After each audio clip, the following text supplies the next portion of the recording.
So bababa na kami sa barangay. Why? Kasi alis matapos na namin.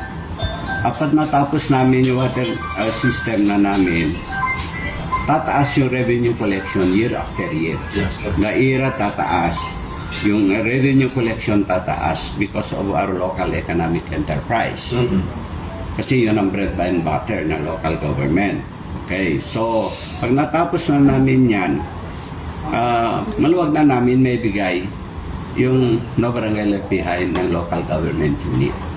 The mission and vision of the local government unit ng Enrile na lahat ng public school papa-aircon namin. At least 3 barangays bawat taon. So 3 schools bawat taon. Pa-aircon namin solar driven.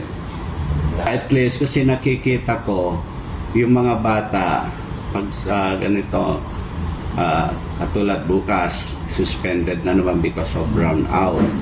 No.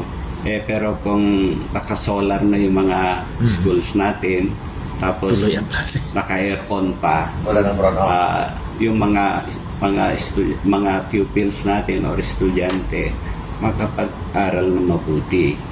At the same time, the teachers also, the faculties, makapag-concentrate sila ng gusto sa pagtuturo.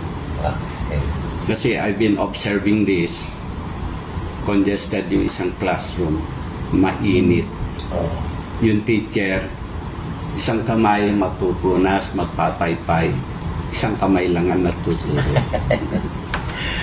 Divided. So, kaya nga, these are all the gaps sa education that we need to address. No? Yun yung mga ano natin. Kailangan natin i-address. Gawin natin step by step. Long term. Program, no? Para at least pwede naman bakit hindi? Kasi by 2029 focus na ako dyan. Magaling sa yun. schools and the barangay. Of our open business policy, one of my 10 points agenda is welcoming all investors in the municipality of Enrile. No red tape, wala kong hinihingi kahit piso sa kanila. For one condition lang, basta priority employment is from Enrile. Nagtatanggap na ngayon ng mga applicants, yung Wilcon, soon to open. Sinabi ko sa kanila, you need to prioritize the locality for the employment. That is already the agreement. We will just welcome everybody.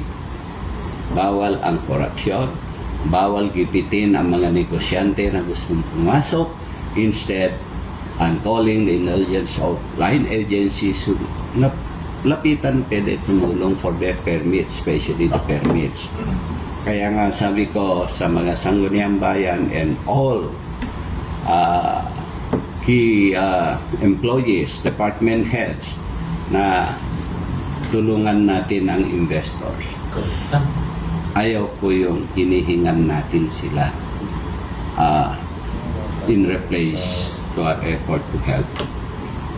Kasi this is now our legacy. And you are all part of this legacy.